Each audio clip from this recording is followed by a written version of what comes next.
So I think I'll start with you, Enrico. I just wondered, IFFO does many studies on these markets, and I wondered if you could just give us an overview of how you see supply and demand, and especially the ability of fisheries, capture fisheries, and aquaculture to actually use trimmings and more sustainable ingredients to boost supply.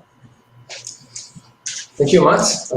In terms of supply, we see a situation which is, to be honest, pretty stable on average. I mean, if you take 10 years or 20 years average, you will see that more or less we are always producing the same amount of fish meal and fish oil every year, which at this point is 5 million metric tons of fish meal and 1 million metric tons of fish oil on average.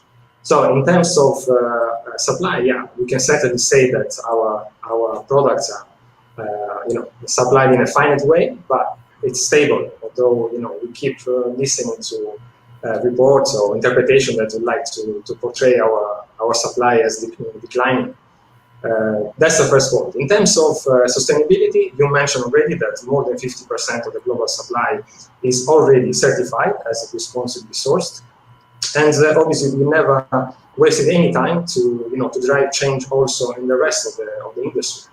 And that is why we have been working together with many countries, with the local stakeholders, looking for help from organizations such as the UNFAO. And right now, actually, we have 6 FIPs, so fishery improvements programs around the world that are trying to work also on that part that is still not in that 51%. Enrico, I was keen to ask you on the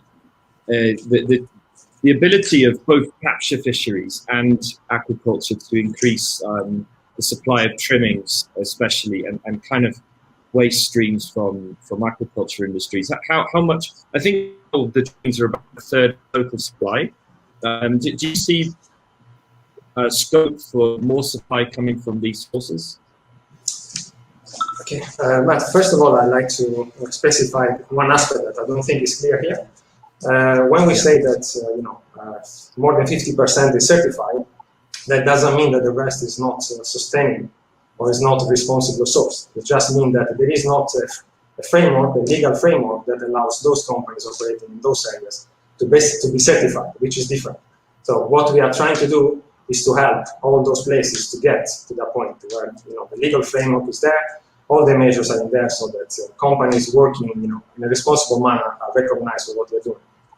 Going back to your question, right now, yes, we estimate that 30% of the global supply of fish meal and fish oil is produced by byproducts, and that is thanks to the fact that we are becoming better and better at recovering this precious raw material that's in the past it used to be just wasted. It wasn't considered as useful, or there was not the technology to use it. Now we have the technology, we are getting better, and actually that is a side of the market that has a lot of potential, as you said, because more and more actually these byproducts can be recovered and reused for marine ingredients. According to the FAO, and we agree with that estimate, by 2030 we might actually have 35% of the global supply of marine ingredients coming from byproducts. The other aspect that we are also introducing in parallel with the byproducts, and Louis probably can say something more specific, even the company we work for, is that many of our members have been able to improve the utilization of the raw material.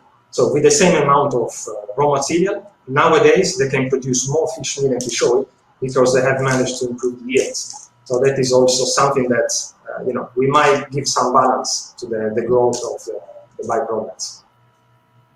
Right. And do you think there's scope for that efficiency to apply into the industry still? Or would you say that efficiency reached its maximum level?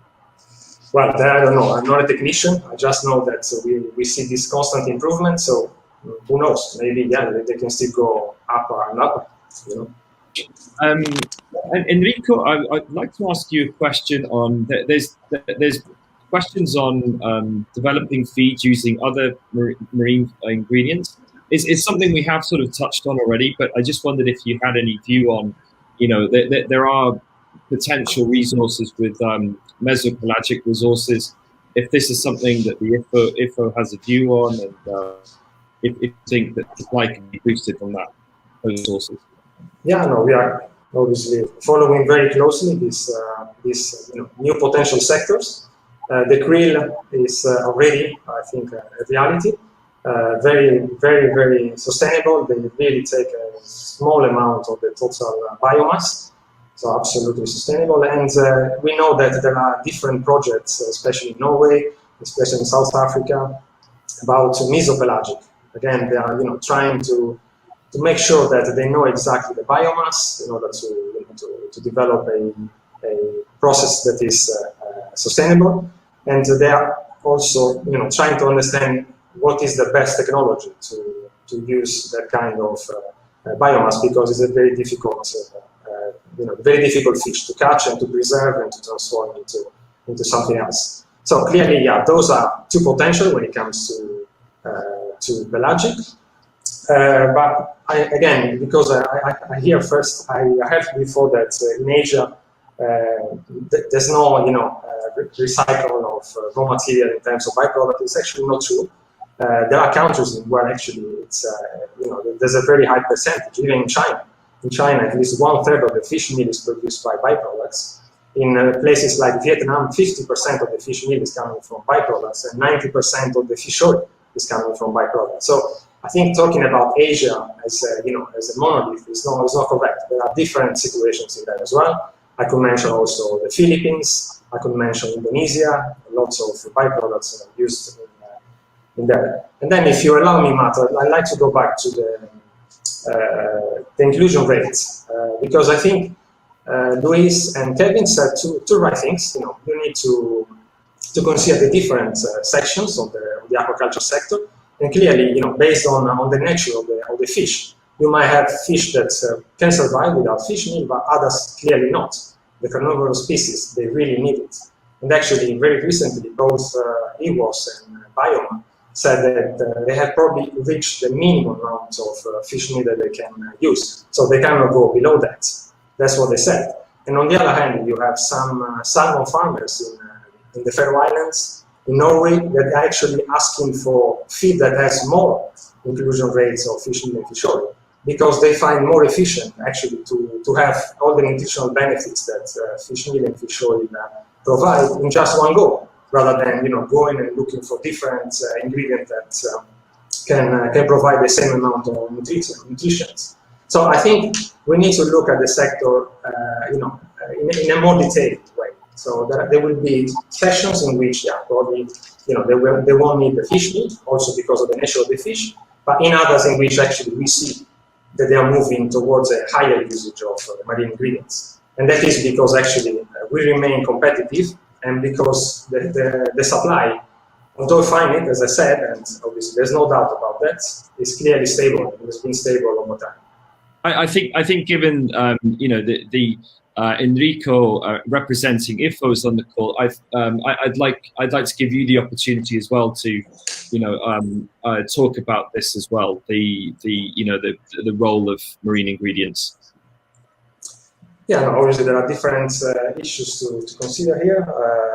Just to stay with the last one, soya was mentioned. I don't know how anybody can reason and say that soya is better or more sustainable than fish meal and fish oil, considering that we can provide more than 50% as a sustainable supply, and for the soya it's 1%.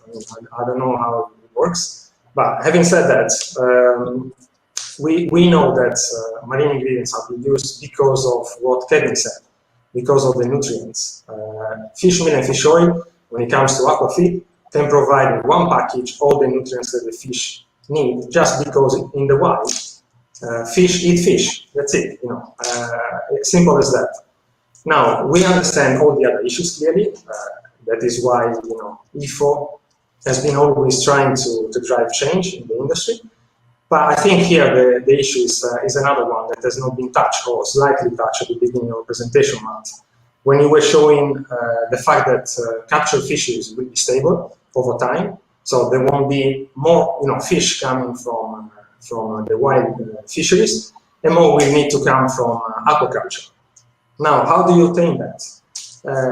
Probably in the future, I don't know how long, you know, Kevin is right, there will be products that can solve all the issues that all the agri-commodities and you know, all the feed ingredients that are used now create to the feed producers. But right now, we have another issue. We have a growing population, we have a growing middle class, and all these guys will be asking for more food that you need to produce. And in terms of aquafeed, you need to produce it through the feed, which nowadays is estimated at around 60 million in the world. By 2025, is expected to be 70 million. Now, I think, given the situation, all the feed ingredients should work together in order to meet this demand. It's not a case of replacing fish meal and fish oil. It's the case of providing sustainable feed ingredients from all sides, which also means, you know, all the other ingredients need to show that they are sustainable. So carbon footprint is important, and we haven't touched that. Probably we should have done. But, you know, generally speaking, we have nothing against the novel ingredients or the other ingredients, because we are aware that there's the need for everybody here, and that we need to work together, because the demand for feed ingredients is so big that just, you know, talking about replacing what the FAO describes as the most nutritious feed ingredients for fish, for us is, I don't know, is going too far.